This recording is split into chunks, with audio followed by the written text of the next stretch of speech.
Hello. Hi, Omotayo. Sorry, we starting late. We had some technical issues that we were just able to fix. I guess some people tried signing in and they've gone back. So we'll be waiting for the guest speaker.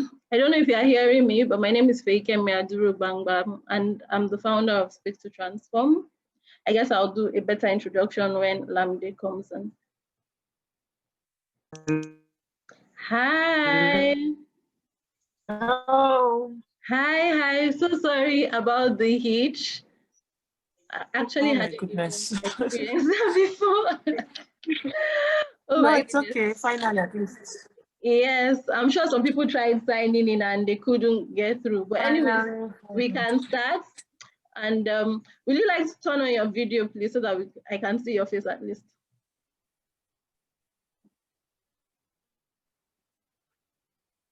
It's on. My video is on. Okay. It's on. Okay. Yay! I'm so excited. I don't think we've ages. Like how many years now? No, we haven't. Oh my. Anyways, you look good. Hey, nice. Thank you. You do good too. Goodness. Nice. Okay, so I'll just introduce myself. My name is Feikemi Aduru Bangbam, and I am the founder of Speak to Transform. Speak to Transform is a company that works to enlighten people. And we do so through different platforms. We have Speak to Transform Library, we have Speak to Transform Daily Nuggets, where I share and discuss spiritual matters from the Bible. Then we have Speak to Transform Talk Show, we have Speak to Transform Postcard, and basically it's just to make people become better selves, make people become a better version of themselves. So today we are here for Speak to Transform Talk Show, and I can't wait to pack everything from you, especially the success coach part of it. But the farming too, I find interesting. So I want to hand over to you. Tell us very briefly who is Olamide and something fun about you, something interesting that you want the whole world to know that maybe they don't know.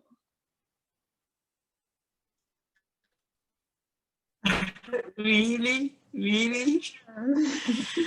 Very impressive. I like what you just said. And I think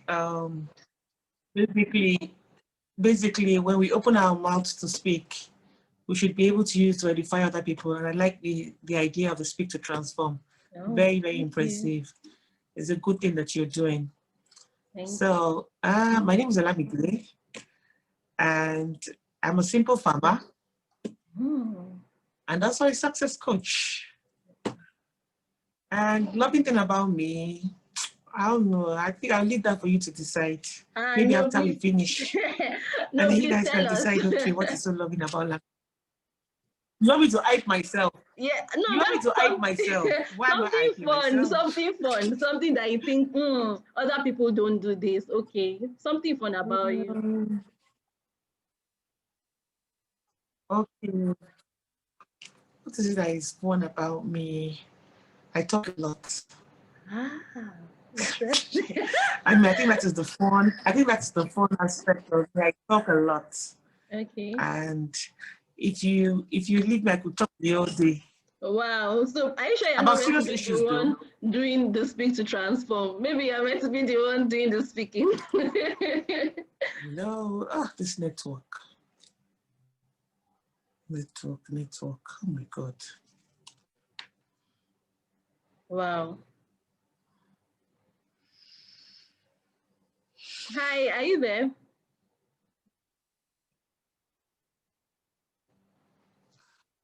Hi. I'm here. It's the network. Your network keeps going back and forth. Okay. I'm here. Okay, so you speak a lot. I actually never knew that about you. Anyways, we knew ourselves from a distance. I just used to see you as one cool, I don't know if I should say quiet. I can't say quiet, but cool, and I can't say reserved. You are far from reserved, but not a talkative. Anyways, let's just dive into the questions, right?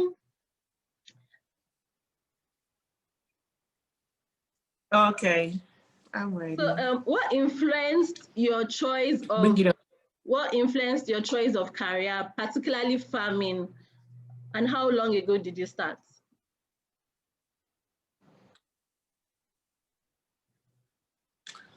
Okay, so for farming, I started in 2015. So my family has a farm. My dad has a farm, and I was supposed to manage the farm for a little bit of time. Okay. So I go to the farm. I'll visit the farm at least twice a week just to put things in order, to see what they were doing. And it just grew on me. I found it very interesting because, I mean, you're adding immense value through farming, and the people actually appreciate what you're doing. So going back and forth from Lagos to Ogumosho, which is my hometown, became so easy for me. I didn't really see the distance in it. So at first I was enjoying what I was doing. And because it was a family business, it wasn't mine, I just thought, okay, if I'm really enjoying this, I think I need to have one of my own and really like be more focused on it. But then I couldn't have gone into farming at that time because there were so many other things that I was focused on and I was doing. And that was the time when I traveled. I was away for a while. I came back early this year. And right from when I came back, before I came back, I knew I was going to go back into farming. Okay. And as soon as I got back, I went straight to the farm. And I've been working on the farm for about 8 months now. And it's been fun. I enjoy doing what I do. I mean, just from telling me, okay, let me please come and help me do this in Ogumosho, manage this farm. Look, and it's poultry. It was poultry then. My father was into. Abida is into because he's still doing the poultry. So I just went to visit the farm, worked on the farm. I really enjoyed it. I don't know. And I fell in love with the chickens. You know. So with that, I mean, when I got back, it was just easy for me to just dive back into what I was doing beforehand. And since it's mine, I'm able to, you know, put all of my attention into it, put most of my time into it. My time, rather. It's been worthwhile. It's been worth my time. Wow. So 5 years experience in farming, like, interesting. It's I'm not on the side. Yeah. So Speak to Transform, I'm actually carrying or wearing plenty hats. I work with an agric NGO. So we work a lot in the north and sometimes in the south. Oh wow. And one of the things we normally see is we don't see women, even though yes, they may be involved in the processing. And it's not like they don't have farms. When we go for sensitizations to tell them we have a project we want to implement, it's mostly the men that come out, even though the women have farms. So they deny them the opportunity, kind of to say, for the trainings, for the inputs, and the opportunities that the organization brings. So I want to ask, when you wanted to start, did you ever think of your gender being a limiting factor to you in achieving or becoming successful in farming as a female farmer? No. I mean, being a woman has never been a limitation for me. And maybe I would say probably because I have an entrepreneurial spirit. So I don't think there's anything that would be a challenge for me, for my kind of person. So being a woman has nothing to do with it. I mean, in the North, if you want to compare the North with the South, I mean, there's a huge difference. There's a whole lot of difference. They are still trying to find themselves. They are still trying to, I mean, I think it has a lot to do with their religion. I don't know, maybe women are supposed to be silent or something and all that. It's quite different, yeah. Okay. I mean, they say what a man can do, a woman can do better. Okay. So why would I think that I can't do better? And as a matter of fact, because today I had a meeting with someone. Are you with me? Yes, I am. Oh, okay. So today I had a meeting with someone today, and we're talking about grants for women. And women seem to have more favor when it comes to getting grants than the males. So I don't think being a woman should be an issue or should be a barrier to get into any form of business, especially agriculture. Mm.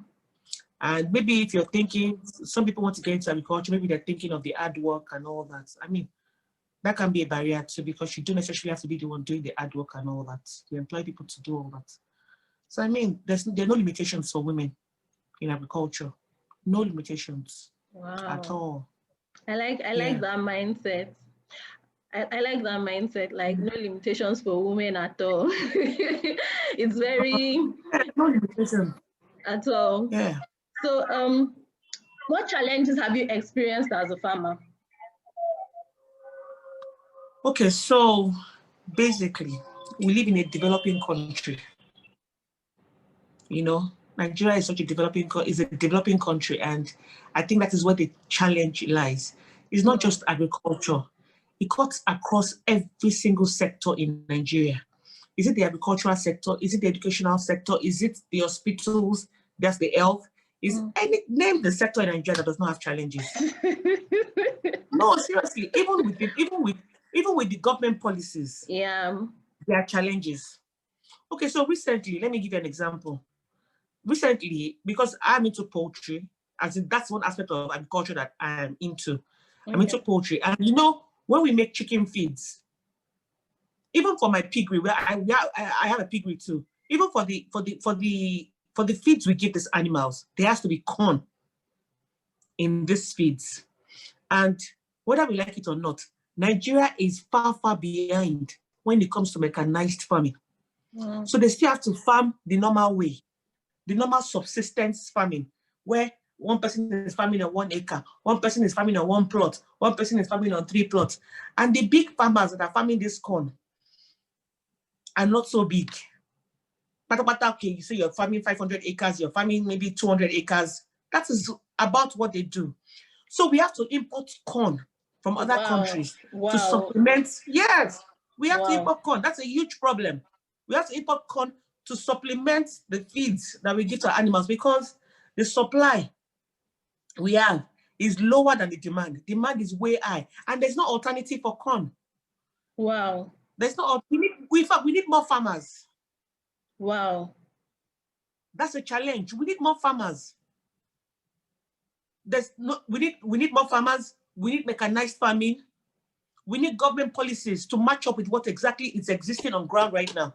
Okay, so like I was saying, these feed mills have to import corn into the country to create feeds for these animals. And then all of a sudden, the government says we are banning corn. So the few people, are you with me? Yes, I am. So the few people that have corn to sell to you, all of a sudden, because they're selling corn at maybe 140, 150 per kg, they increase the price. Because, okay, yes, you have to buy from us to 170, 180 per kg. Even the Nigerians themselves are their problems. We are our problem. Hi. Are you with me? Yes, I'm with you. Please, if you're just joining us, can you mute your microphone so that we can hear from Lamide, please? Thank you. So you can go ahead. So, and then all of a sudden, the government bans the importation of corn. And then the local sellers increase their price of corn. Are we supposed to do that to each other? That's another problem right there. That's another challenge right there. And then, okay, they now realize that even the corn that's available is not enough for the farmers. So the government, the Minister of Agriculture now comes and says, okay, the government has given us approval. In fact, President Buhari goes out to tweet and says, okay, we are approving 5,000 metric tons. And then the minister comes and says, no, it was 3,000 metric tons. That's another problem. There's no consistency in our government. And when they now say, okay, we allow these metric tons, which is not going to even be enough for farmers to come into the country, they restrict it to just 5 companies. To just 5 companies to bring it in. Wow. To just 5 companies. So we have a lot of challenges in the agricultural sector. Not just agricultural sector, like I said earlier on. Any sector in Nigeria, name it. Nigeria is a developing country. And for a very long time, we'll be a developing country. So we need to learn or we need to equip ourselves. We need to learn to equip ourselves by ourselves. As you see me, the name of my company is Umera. I am Lamide. Umera is Lamide's government. The business is our government. I have to solve my problems myself. I cannot wait for the government to solve my problems. Wow. So I think when we put that mindset towards any business that we're doing, that look, you don't want to rely on the government to solve your problems for you, or you don't want to rely on the system to solve your problems for you. You're willing to solve your problems. You're willing to work twice as hard to make sure that you break down all barriers that are before you. And then you're in business. Wow. The thing is, yes, you take the business as your government, but notwithstanding, the government still influences one way or the other. For example, you're saying that you just have 5 companies that are able to supply less than what you even need, the 3,000 metric tons. So can you walk us through how you overcame that challenge of like getting corn that is already scarce and more expensive? So the thing is, when the corn is already when the corn crisis starts like that, and you don't get corn to buy, what you do basically is you buy feeds. There's some people there's so many companies out there that are selling feeds. Okay. Now the problem with buying feeds is that you're buying it at a higher rate. Oh. So I buy it at a higher rate. I don't mind, as long as my birds have food to eat. And then what I derive, the product I derive, is it my eggs or is it my chickens, the broilers that I want to sell? I put the price on it. You know what I'm saying? So at the end of the day, the consumers are the ones that are going to suffer. Yeah. We're all suffering. I've suffered also. We're all suffering. So the consumer, but at the end of the day, your consumers want you to meet their demand. They don't mind the cost. I did not mind the cost. I wanted a demand to be met. I did not mind the cost. So I went ahead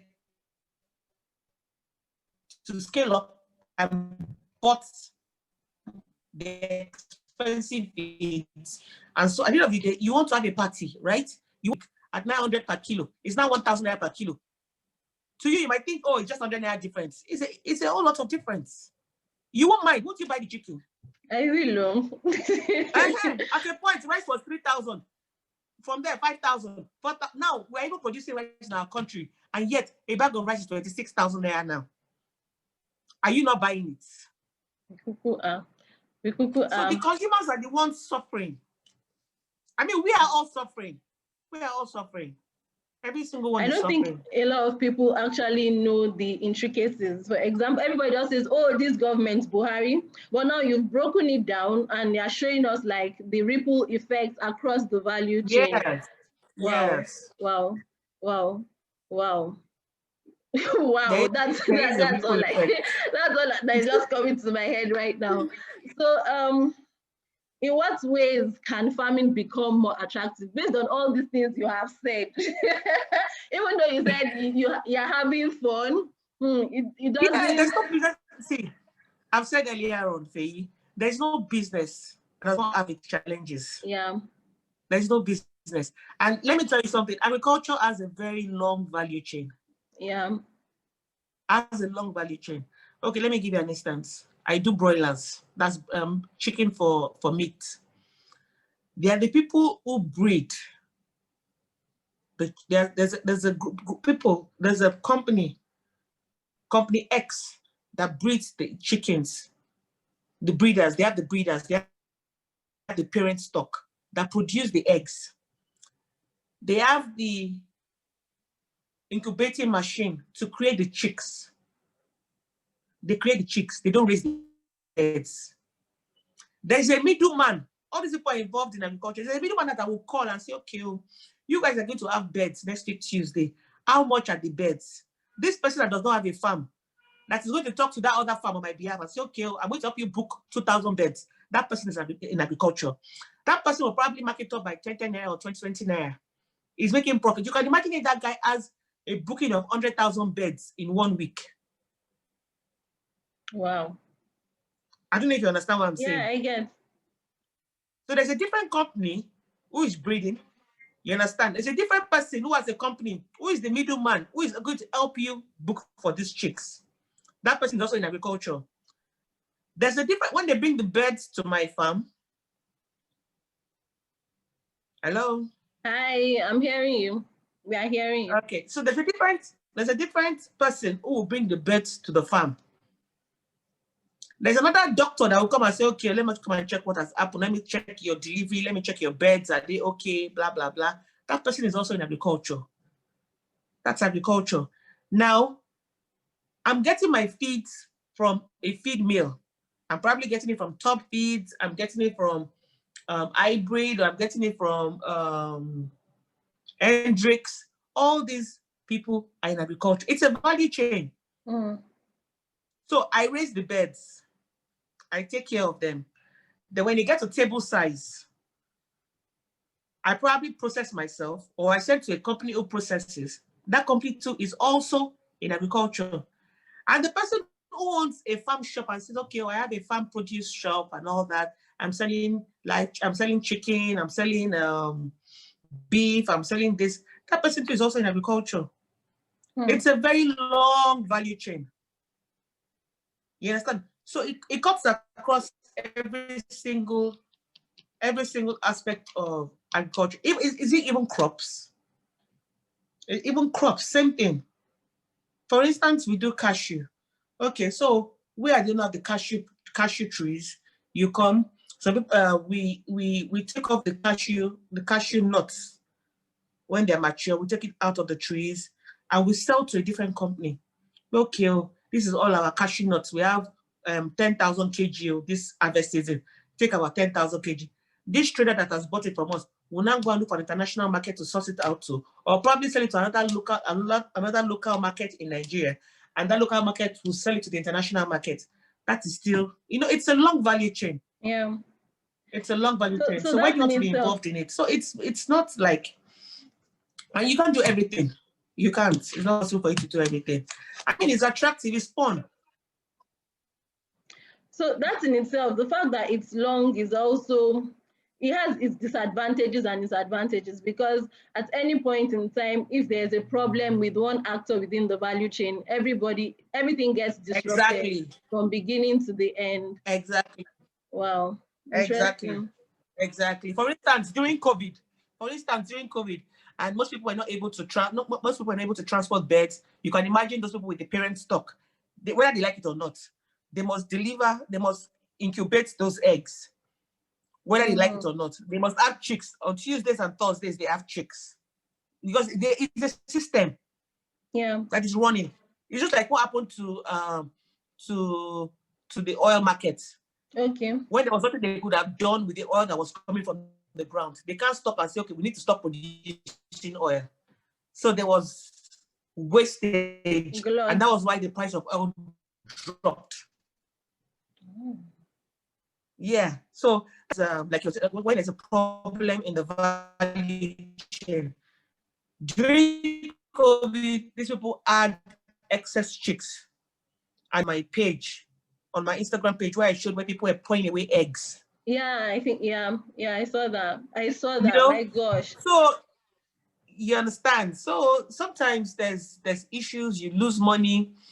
But I mean, like I said, in every single business you find yourself in, at least I've had my own share of businesses that I have dipped my hand into, and I realized that the grass is not greener on the other side. That's all. Yes. It's really not the easy grass anyway. Is not, yeah, so pick your lane and focus on your lane. What do you want to do? Yeah, true that. What area do you want to get yourself involved in? Is it manufacturing? Is it agriculture? Is it whatever you want to do? As long as you find it attractive on the inside, you'll find it attractive on the outside. You understand? So there's no saying, oh, what can make it attractive? What can make it blah, blah, blah. Another thing, because farming, like every other business, has to do with numbers. Mm-hmm. If you want to farm on the land and you want to do 1 acre, you're not making any, that's still subsistent farming. If you're 2 acres, very small, you are talking, okay, I want to do like maybe 10, 15, 20 acres, 30 acres. Now you're talking business. Now, if you say you want to do 100, 200, 300, now you're saying you're a farmer. If you want to do chicken, you can't say you want to start. You can start wherever you are. You can start with 200, you can start with 300 beds, you can start with 400, 500 beds. But I mean, the numbers matter. And so therefore, you have to be focused. It's like any other business. The more you have, the more money you make. You know, if you're making 20 naira on each item, and you say, okay, I have 1,000 items, how much have you made? If I have 5,000 items, how much have you made? Yeah. So it's a game of numbers. That is why if you want to get into agriculture and you don't have the funds, the finances to get into it, why don't you just join the aggregate farming? Aggregate farming is so big on Instagram right now. It's so big. Thank God for social media, by the way. It's so big. There's a lot of crowdfunding out there. People want you to be part of their business. They want you to invest. I mean, you don't have to go to the farm to invest in farming, to be a farmer.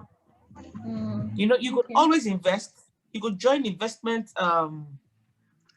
clubs, farming investment clubs, you know, and they give you returns. There are so many reputable companies out there that do it already. Yeah. There's so many reputable companies. Yes, yeah.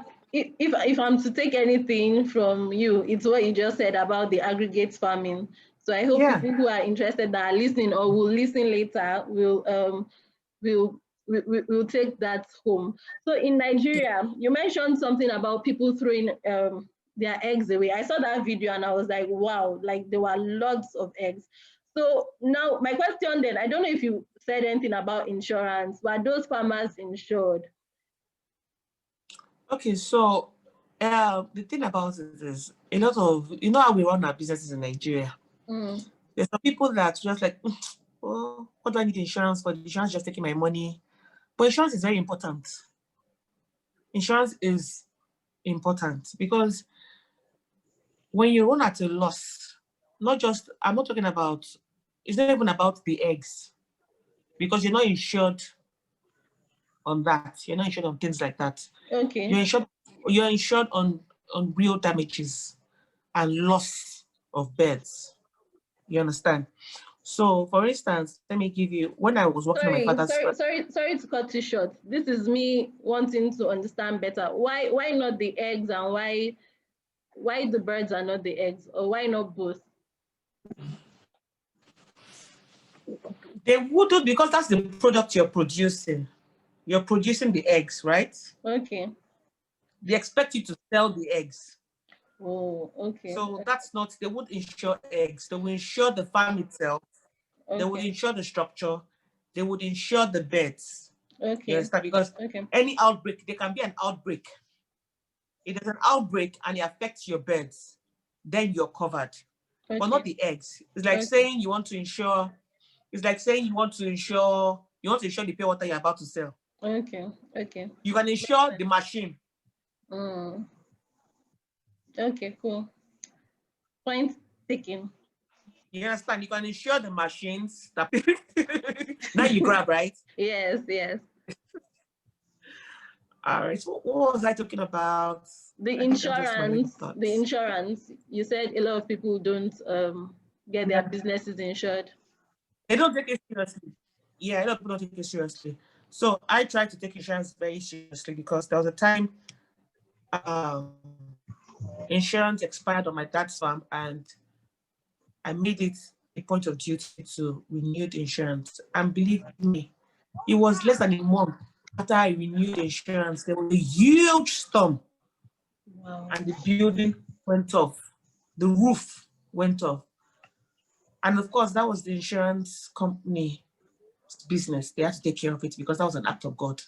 That was not, on my part. So insurance is very important. And even, like I said, aggregate farming is big now. Join aggregate farming. Scale of economies is good. I don't like when I just have the mindset of, I want to do it by myself. Because I've been answering that question for the past maybe 3 weeks now. Because I have an investment plan that we're working on, and it's a cashew plantation. And when people want to drop their money, the first thing they ask you is, oh, what if I want to do it myself? Nobody's saying you can't do it yourself. You can do it yourself, But when you do with other people, it makes more sense. You have bargaining power when you do with other people. Okay. Like I said, it's all about the numbers. If I want to sell 1 bottle of this water, Yeah. the price will be different as to when the attention I will get. I'll probably sell to just one person, to maybe somebody that is next to me. Okay, buy this 1 bottle of water from me. But if I have this bottle of, if I have 1,000 of these bottles I want to sell, I can look for a bigger buyer. Yeah. I don't know if you understand what I'm saying. Yeah. I can look for a bigger buyer and say, okay, I want to negotiate myself. But somebody who is buying from A, B, C, D, E, F, G, H, I, J, K, and buying and gathering all that he wants to resell, will buy from you because you're small. So they buy from you. And when that big buyer buys from different small sellers, it goes ahead, take those goods and sell to the bigger man. Okay. So the reason why we're saying you should do aggregate farming is because when you do with other people, whether you like it or not, even you are receiving more value for your product than when you do it by yourself. So it's better to get involved in aggregate farming. Okay. So the cashew investment plan, can you run us through it? Is it? Okay, so it involves, it's a project. We're working on this project. It's called the Naughty Park Cashew Plantation. And it involves outright ownership of 1 acre of land. And we're going to be planting cashew on it, strict only cashew. And the investment plan is going for 900,000 naira. So what happens is you buy this investment plan. When you buy it, you have outright ownership to 1 acre of land. Not just that you have outright ownership, you get returns on your investment from year 1. Okay. After 12 months of investing, you start getting returns from your land. Now, for a cashew plantation, it doesn't start yielding. The cashew trees don't start yielding until the 4th year. It's a long-term investment, by the way. So let me explain it very well to you. It's a long-term investment, and in the first 3 years, you are not going to get anything from the cashew trees. But we're going to be giving you returns on your investments. The first year we give you 15%. The second year we give you, the first year we give you 20%. The second year we give you 15%. The third year we give you 10%, which is a cumulative of 45%. Why do we get this money to give you back? We get it from doing a second crop. Okay. Now, when you plant a cashew tree, because it's still very small and is growing, you can intercrop. You can plant a second crop. You can plant either maize, cassava, soya beans, groundnuts. I mean, depending on the season, depending on what is going to sell very well at that particular point in time. So you plant, and in the first year, because the ground is fresh, because the soil is fresh, because I've had this question a lot. People ask me, why do I get 20% in the first year, 15% in the second year, and 10%? Why is it reducing? It's reducing because in the first year, your land is still very fresh. And so therefore, you're going to get a lot of yield from whatever we plant. You understand? And we are going to be planting back to back. So in the second year, when we plant, the produce won't be as high. Are you with me? Yeah, I'm with you. Okay. When you plant in the second year, the produce won't be as high as the first year. What you get from the land won't be as much as that of the first year. So that is why it reduces to 15%. And in the third year, which is a huge risk for us too, because the land depletes and you need to nourish the land. There is no time. You need to nourish the land. So in the third year, the land is completely depleted. And let's not forget, there's a cashew tree growing that is sucking all the nutrients of the land. And so your yield of whatever you plant, be it soya beans, be it maize, whatever you plant, the yield won't be as much. So that is why we're promising 20% in the first year, 15% in the second year, and 10% in the third year. And then after that, in the fourth year, your trees, your cashew trees will start to yield. Okay. Then we now depend on the yield of those trees. But just so you know, in the fourth year, when you start yielding, it's not as much, but you will still get something. And in the sixth, seventh year, we now start getting economic yield. And for 1 acre of land, you can get as much as 1,000 kg of cashew. And 1,000 kg of cashew, which is 1 ton, can go for as high as 650,000 naira. Wow! Wow! Wow! Yes, can go for as high as 650,000 naira. So you can imagine that in the first 5 years already, you have made your initial investments back. In the first 5 years, let me compare. It's like you're collecting rents from your land. Yeah. It's like you put 900,000 naira down and say, okay, these trees, I want to build these trees, and each of these trees is giving me rental income. That is what it feels like. That is what it sounds like. That is what it is exactly. Because from the first year, you're getting returns. Second year, third year, fourth year, fifth year. By then, you'd have gotten your 900K back. And then the cashew tree produces for 40 years. Wow. That's the most interesting part. Wow. So you can imagine that for the next 40 years, even though in the 35th, 36th year, there's a decline. Yeah. But you can imagine, let us even say 10 years, or let us even say 20 years. You can imagine getting rental income for the next 20 years. It's just passive income. Mm-hmm. Mm-hmm. Wow. I'm telling you from what is already existing. It's not like it's a projection whatsoever. We have a cashew plantation. My family has a cashew plantation, and I can tell you for sure that every year we get revenue from that, and it is passive income. Wow.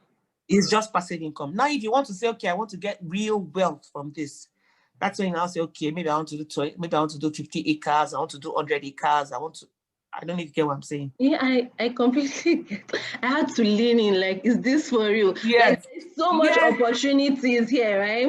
So I can even share some information with you. Last year alone, Nigeria made 4 billion from cashew. Over 4 point something, I think 4.8 billion from cashew last year alone. Look, and you know the most interesting part? The most interesting part is that for the international market, they only want to go more cashew.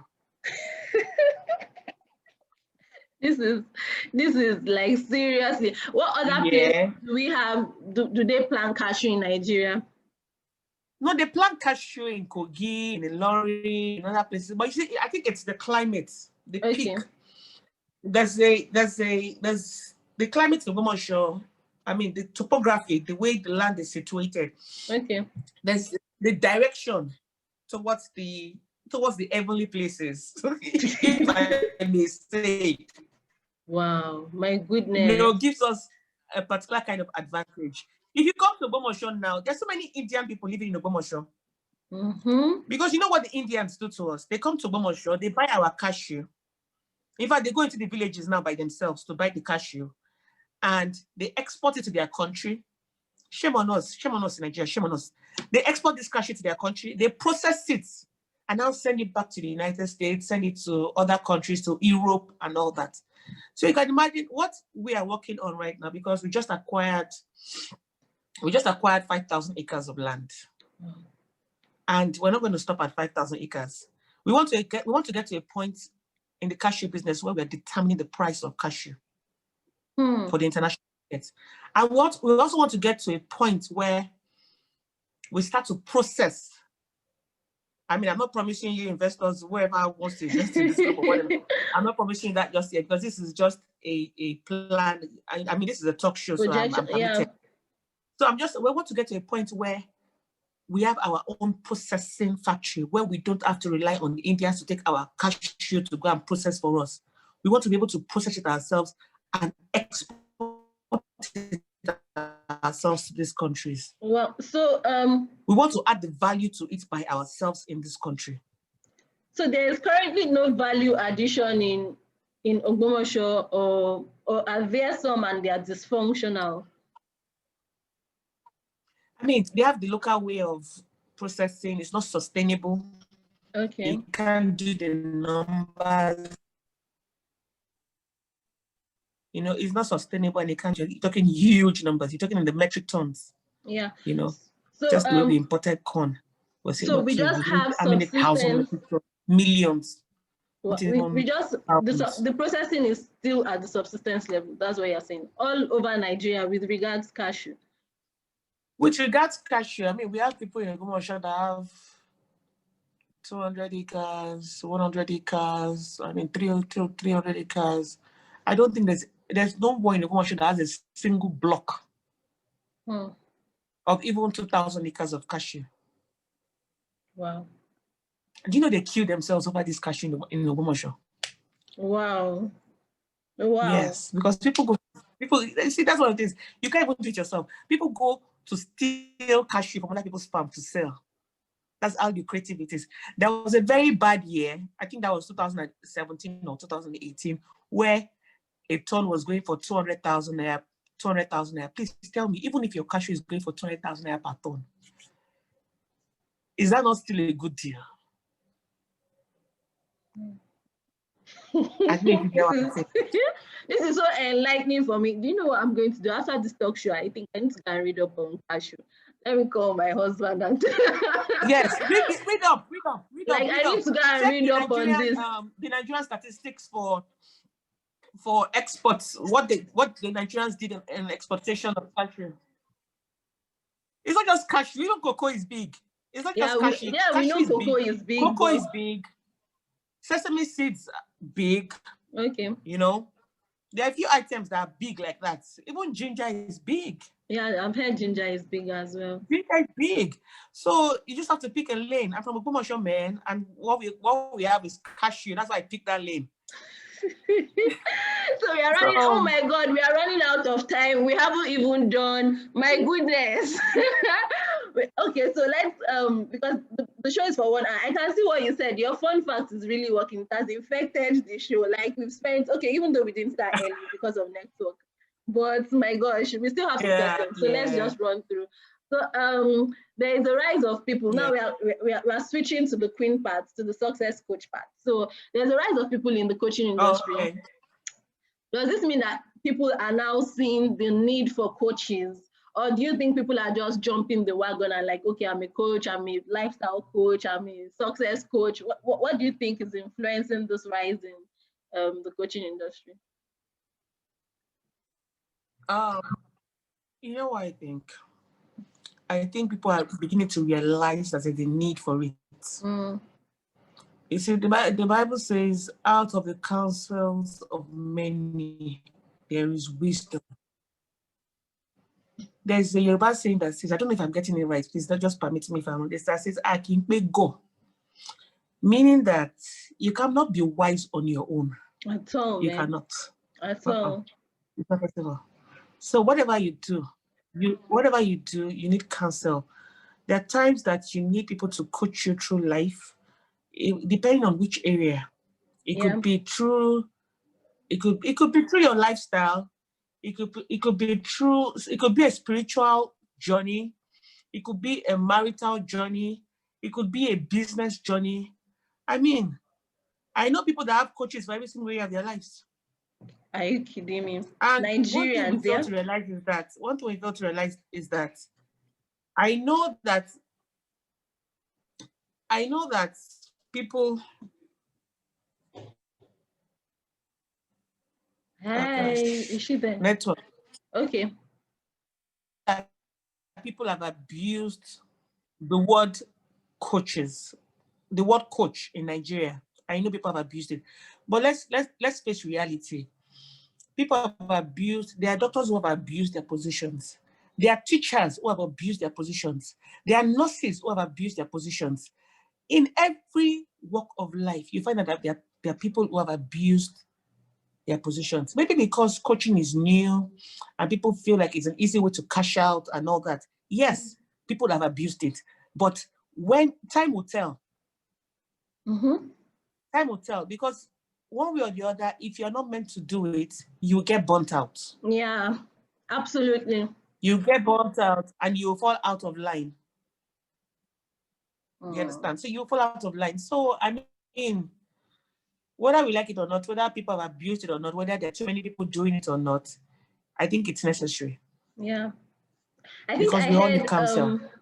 what's this guy's name? There's this coach, I can't remember, but there's another coach I know of, Lisa Nichols, and she mentioned what you just said. Like, there are some people who have coaches in every aspect of their life, from spiritual to financial to marital. And there are just some questions. For example, it's not like I haven't heard that, okay, cashew is a lucrative crop or lucrative form of business in agriculture. But the fact that you're hearing it from someone that you can vouch for, you tend to go and start that business, because you are hearing it for someone that is guiding you through. So I can see, like, the benefit of coaching is actually superb in every area of life, business, lifestyle. It's just that you pray you don't fall into the wrong hands that will mess you up. But yes, coaches are super important. So since you're wearing 2 caps, I want to tap as much from you as I said earlier. What steps does an individual need to take in becoming a coach? Okay, so first and foremost, okay. Yeah, so first and foremost, you have to develop who you are as a person. You have to develop yourself. And you have to do a lot of, because the people just come out and say, well, I'm a coach.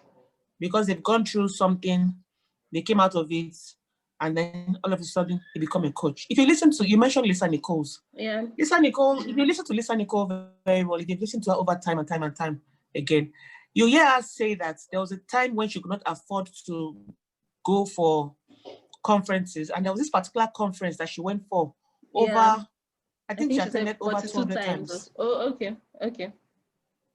And then she wasn't paying for it. She was serving. Yeah. She was serving at that conference. I think she was one of the, maybe come in, go out, those people now. Yeah. They're just there by the door and they're listening, and she was catching it. And they're listening and she was catching it. And then there's so many courses out there from reputable people. Like, when I was going to become a coach, I took my course with John Maxwell. Okay. So you have to just find whoever it is that is reputable. If you can't find, look for someone to serve. Yeah. Like what Lisa did. Yeah. She served. Yeah. And she served and served and served and served. And while she was serving, she was funding her dream. She was saving towards the dream of becoming a coach. Is David not to post it? Please, anyone? Everybody is posting. Sorry, please, let's mute. If you're not the speaker, please, can you mute yourself? Thank you. So it's you have to just find someone who's reputable, who you can be under. I think I found John Maxwell, and I was comfortable with John Maxwell, and it's been good. I mean, there's so many sharp courses on Udemy and all that to become a coach. But at the same time, I think you need to experience it. Because a coach is not supposed to actually really do counsel you. Okay. We all need counsel, yes. But there are different types of counsel. It's not like the coach will tell you what to do. In every single one of us that God has created, there's greatness embedded in us. Totally. What a coach is supposed to do is bring out that greatness out of you. All the questions that you seek answer to, when a real coach talks to you, you will answer those questions yourself. A coach will lead you. And along the line, are you there? Yeah, I'm listening. Oh, okay. So a coach will lead you. A coach would ask you questions. And from those questions, you're able to discover who you are. True. So it's always good that if you really want to do something, you should look for someone who is well grounded, someone who is well respected, and learn from the person. I think that was what I did, and I think I don't regret any moments with John Maxwell. I'm still a John Maxwell student till tomorrow. I listen to. It's a university. Okay, yeah, I'm still a student. I guess people have different teachers. I listen to John Maxwell, but I have never really connected with him as much as I connected to Lisa Nichols at a point in my life. So yes, he's a super leadership coach. Like he's thumbs up when it comes to that. So do you have any transformative? You said it like you're just to guide people through. It's not that you are going to spoon feed anybody. But so far, do you have any transformational stories from people that you have worked with as a success? Oh, I have so many stories. Where do I start from? I have so many stories. Let me think of one that stands out that I can.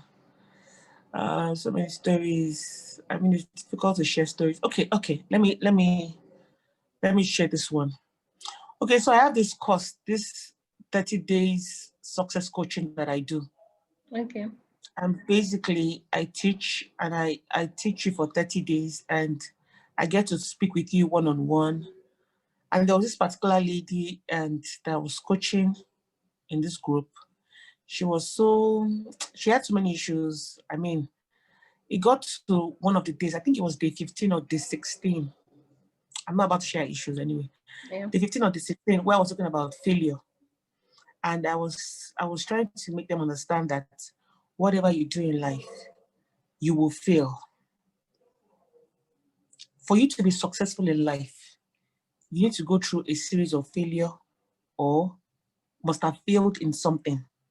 Because when you don't fail in something, the tenacity or the momentum to go forward is not usually there. And look, the problem with failing, the problem with failing is not the problem with failing. The problem with people and understanding failure is like, oh, I don't want to be seen as a failure. I don't want to be. I don't know how to. I think. Let me just chip in here. I think the problem is the definition as to what is not used to you. When I was talking about failure. Okay. Okay, no. I don't think it's that. I think it's the society we find ourselves in now. Okay. Because religion is it's something we hold very dear in Africa. You understand? So when I talked about failure, I'm telling her that, look, before you can be successful, you will fail in certain things in life. After day 15 or 16, she tuned off. She didn't come back to class. She didn't come back for the coaching. I reached out to her. I kept talking to her. I kept trying to. So after the whole series of coaching, then she came back to me after like maybe 40 days. Now the coaching was over. She just sent me a message that she wanted to talk to me so badly. And then I called her. Okay, what's the problem? Blah, blah, blah. I just noticed you tuned off. I tried to reach out to you. You were not picking up my calls. You were not returning. She said, the reason why she tuned off was because I said, for us to succeed in life, we must fail. And she said for her, that was a completely turn off, that she just started rebuking it in the mighty name of Jesus. I will not fail in the mighty name of Jesus. Blah, blah. And I think it's a huge problem because some people don't understand, those people don't know how to distinguish between religious issues and real life issues. When you don't approach life with principles, based on whatever you sow is what you will reap. If you don't approach life with principles, you get stuck in the area of, I'm a Christian, I'm looking for miracles. I mean, you're looking for miracles, you're not working. Lamde, can I hug you? Like, I want to hug you from hug you from here, so because I'm always saying this. Like, a lot of us, we really need a lot of mind shift, and there's a lot of work to be done. Like, so I met, sorry to interrupt you here, but I just want to chip this in. It's okay. Like 2 weeks or 3 weeks ago, I attended a seminar, and the person said exactly the same thing, that a lot of us, especially Christians, I don't know about another religion, but we need to know that Jesus Christ himself implemented principles. We need to know that when God created the world, do you get, it's based on principles. The earth is spinning on something. Do you get it? Yes, there are miracles. There's no doubt that there are miracles, but even in building your faith, there are principles you have to stand on to grow. So You get miracles in doing. Exactly. Do you get miracles in doing? Exactly. So Exactly. She came back to me and she said, you know why she came back to me? For me, that is, in fact, that's a very huge, I can never forget this story. I can never forget the experience. She came up to me and she was saying that, you won't believe what happened to me. It was on a Sunday. She was saying, you won't believe what happened to me in church today. The pastor was just telling us about failure. That when we have to fail big, when we fail, that is when we succeed. Blah, blah, blah. You now get this. I said, so it took our pastor to tell her that she has to fail to succeed. It depends on what you define failure as, and what, but I guess there are so many things. No, it's simple. Listen, you know one thing, let me just explain it. Failure is experience. If you don't have experience in failing in certain things, if you have experience of okay, let me give you a simple example. Thomas Edison failed 1,000 times. It did not fail. Yeah. He tried it 1,000 times. It did not work. Yeah. And one day it worked. Yeah. So failure means I have found so many ways not to do it. Yeah. Yeah. I've tried that, it did not work. I've tried that, it did not work. I've tried this, it did not work. Now I want to try it in a different way. Now I want to put in due diligence. Now I want to gather knowledge. Now I want to find a pathway. You understand? Now I want to ask questions. There's a lot of problems. Then all the big names, did they not fail? So the problem with failing is that you should fail. We all should fail forward. Exactly. You know, my gosh. You fail. The thing is, when you repeat your mistakes, that means you're failing backward. Yeah. But when you fail forward, it means you're progressing. I want to hug you again. My goodness. My gosh, like seriously. Do you know, I feel you're progressing. My goodness. They are just pouring out. My gosh, as in, please, are you in Abuja? You're not in Abuja. Where are you currently? I'm in Ibadan at the moment. I'll send the hugs. I'll send the hugs through DHL. You can send me an e-hug. My goodness. Guys, an electronic hug. My goodness, like I want to jump off my seat. Like I feel these are I think we need to even go back to like spiritually and to the school, to educational sector, and start teaching these things. Do you understand? Like start telling the children, don't be afraid to fail. You know, it's something we need to start telling them. It's okay if you fail. The problem is if you fail and you get stuck. The earlier you fail in life, the better. Oh my God, it's okay, please. I guess the earlier you fail in life, the better. I'm telling you, man. As in, seriously. Someone was asking me about my entrepreneurial journey. That what's one thing I regret the most, and I was like, I could not find any. I was like, okay. Then while we're talking, I said, you know what? One thing I regret the most is that I did not feel early enough. Yeah. You know, I failed when I was reaching my peak. You know, and it was difficult for me because when I failed, I went through hibernation. I hibernated for a while. But because, I don't know, because of the kind of spirit I have, I was able to bounce back up. Because whatever you fill yourself with is what will cause you to bounce back up. It's just like let me give you a football analogy. If you have a football that is filled with air, and you bounce it to the ground, what happens? It comes back up. Yeah. Because it's filled with air. What are you filling up yourself with? So when you fail, whatever is on the inside of you is what will cause you to bounce back up. Yeah. I mean, if you throw a deflated ball, a ball that has no air in it, if you throw it on the floor, what will happen? It just stay there, man. It will stay there. It will stay there. My goodness. So what are you filling yourself with? Yeah. I mean, we are like a ball. We have to fill up ourselves with knowledge. We need to self-develop. We need to constantly and consistently develop our minds. Truly. Constantly and consistently develop our minds. Because if we don't do that, we get stuck. Exactly. So true. This is something, it's even like in the Bible. I don't know what the exact, I think it's Romans, but I can't remember like the chapter where it says you have to renew your mind constantly. Yes. Do you Renew get your mind. You have to renew your mind Yes, constantly. Romans. Yeah. Oh, what, is it Proverbs or Romans? Let me not mix it You know, up. But Romans. yeah, Romans. You have to renew your mind constantly. Surround yourself with the right, for me, Associate yourself with the right people. With that one is very, very, very key, man. It's very key. Mentally, psychologically, emotionally, and everything. You need the right people around you so that you become that ball that can bounce back. Because if you have the wrong people, if you have the knowledge and you have the wrong people, you may stay on the ground as a deflated ball at the end of the day, because they will just convince you and initiate it to their own thinking, to their own form of thinking. So thank you for the transformative testimonial. We really don't have questions. We just have comments in the chat room.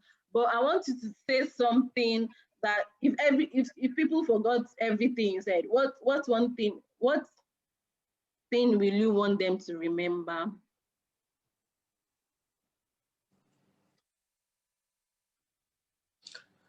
There's one thing I like to tell people, and I'd like to say you should meditate on it. Because for me, for you to find meaning with something, you have to meditate. You have to find time to be silent, quiet, and meditate on it. As a man thinketh, so easy. Hey gosh, why do you have too much brain like this? As a man thinketh, so easy. If you think small, yeah. If you think small, you are small. If you think big, yeah, big. Trust me. If you think big, back it up with principles. Yeah. And don't let anything compromise your value system. You should create a value system for yourself. As a man, think so easy. Do you know what are the thoughts that go through your mind? How do you think?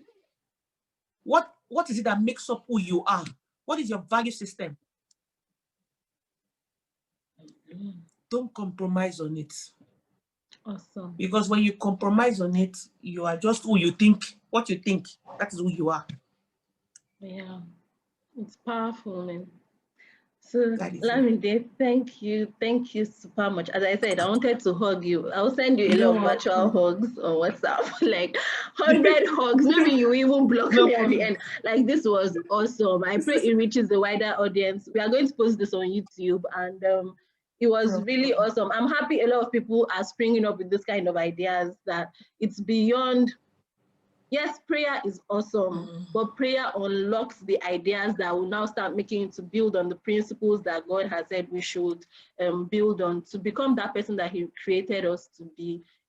It is super awesome when you have like a lot of youths having this kind of understanding. And I believe with youths like yourself and a lot more, Nigeria is going to get better someday, somehow. So have a lovely evening. Thank you so much. Thank you so much. We exceeded 1 hour. My gosh, we are really a speaker. Have a lovely evening. Thank you so much, everybody who joined. Bye. And you too. Thank you so much.